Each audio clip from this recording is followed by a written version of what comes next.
Here comes November, and to welcome it in, Bonfire Night. Here in the UK, we celebrate November 5th, the night that Guy Fawkes tried to blow up the Houses of Parliament all those years ago. With fireworks, bonfires and campfire treats, here I'll give you some ideas for your kids to do some artwork inspired by fireworks, and added science learning and vocabulary development to go with them.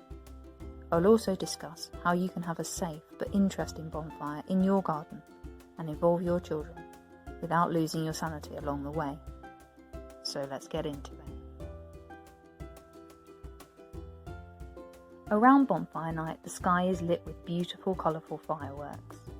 Naturally, the kids are in awe, and it's the perfect inspiration for firework arts and crafts. First, I gave my youngest the Curious Kids mark-making mini sand tray. He was excited to draw fireworks in the sand and reveal the coloured background underneath. The sand tray can be used at any time of year to encourage mark-making with young children. He enjoys trying to copy the mark ideas on the cards, but also loves the freedom to draw whatever he likes, in this case fireworks. He finds it far more interesting than to use paper and crayons. The sand tray can be used at any time of year to encourage mark making with young children. He enjoys trying to copy the mark ideas on the cards, but also loves the freedom to draw whatever he likes, in this case fireworks. He finds it far more interesting than to use paper and crayons. But we also did the following more permanent pieces. Number 1, splat tea bags. This is the ultimate process art. It works by soaking the tea bags in paint and dropping them onto the paper. You have to experiment a bit with the paint to make it really splat, but the boys loved splatting the tea bags.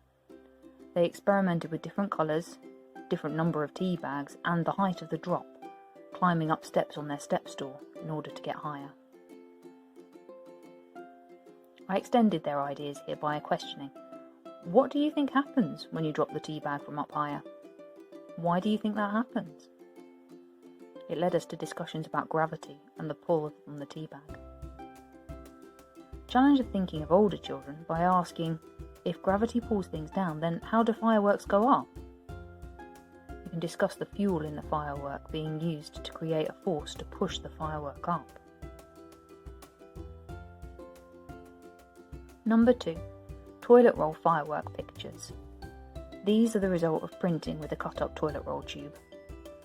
As the kids work on their art, we discussed the choice of colour and how printing works.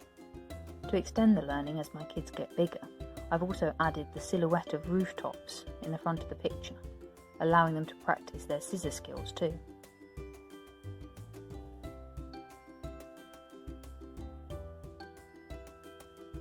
Number 3 is making a colourful firework wand from lolly sticks and pipe cleaners. We stuck 2 lolly sticks together to make the firework trail. Then we added other lolly sticks and pipe cleaners to the top to make an explosion shape. To add extra sparkle, we also added some shiny stickers. These firework wands can be played with and danced with, and my kids like to use them to be fireworks. They make the appropriate sounds and movements and enjoy acting like fireworks. We discussed how fireworks shoot up into the sky and explode. The children can start small and curled up and then stretch up tall before exploding into a star jump with their firework wands. This is a great opportunity to use a range of vocabulary too. Fireworks makes lots of noises, like whiz, bang, pop, boom, they whistle or crackle or fizz, etc. Most small children, even if they can't talk, will enjoy making those noises. Discuss the speed of movement. Encourage the children to move fast and then slow by shouting out different instructions for speed. Again, vary the vocabulary. Not just fast, rapid, quick, speedy, etc. You can even change these into adverbs with older children. An adverb is a word that describes a verb. or a word that describes how something happens. In this case, it's describing how the firework moves. They often end ly. Let me give you an example. The firework shot rapidly up into the sky. Shot is the verb. That's what the firework is doing. Rapidly is the adverb. This is how the firework shot up into the sky. This vocabulary work is great for helping older children with their writing, even though you're not actually writing anything down. Practice is so important. If they can say the words, they will eventually start incorporating them into their written work. All of these firework activities have the added benefit of helping children to love the idea of fireworks and become more confident about them if they're nervous of the loud bangs. After doing all of this work, my kids can't wait for the 5th of November and seeing some real fireworks. Although we do go to an organised firework display, we also like to have our own bonfire at home. But kids and fire can be a pretty worrying combination for parents. So what do we do about it? Well, let me explain. First, we set up the garden appropriately. We have the fire contained in a fire pit on the stand, with water nearby to put it out when needed. I also mark out an area around the fire and tell the kids that they need to be with an adult to go into that area. Otherwise, they can stay in the area or outside. They can sit, they can play, they can go into their clubhouse. We like to decorate this outside space as well. Although we try and keep it quite simple, Halloween lanterns that we still have can be brought out, and we love to put out some glow sticks as well. The kids also like shining their torches around too, or any lanterns that we've got. I build the fire with the boys watching, and I explain what I'm doing as we go along. I like to explain to them that although fire can be dangerous, that's normally when it's being used incorrectly. They can actually be very useful. People have used them since prehistoric times to cook and provide heat and light, and not necessarily something to be afraid of. Once the fire is established, I invite the boys to come closer and to toast marshmallows on sticks. We all enjoy this. Another favourite activity is to make campfire bananas.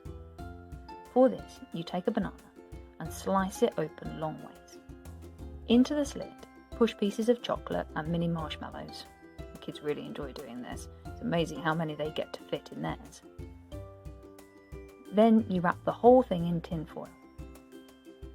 Once there are a lot of embers, you can place the bananas into them to cook. After a while, the banana becomes soft and the chocolate and marshmallows melt inside.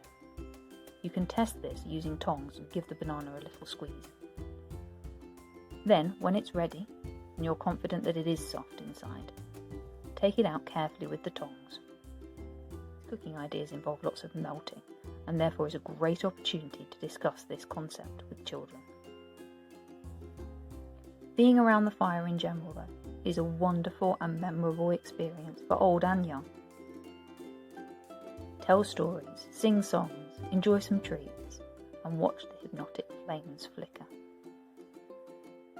I hope you'll have a really great time celebrating Bonfire Night this year, and make some wonderful memories with your family, and do some learning too. If you've enjoyed these ideas, please subscribe, and I'll see you again soon. Until then, keep inspiring learning with your kids.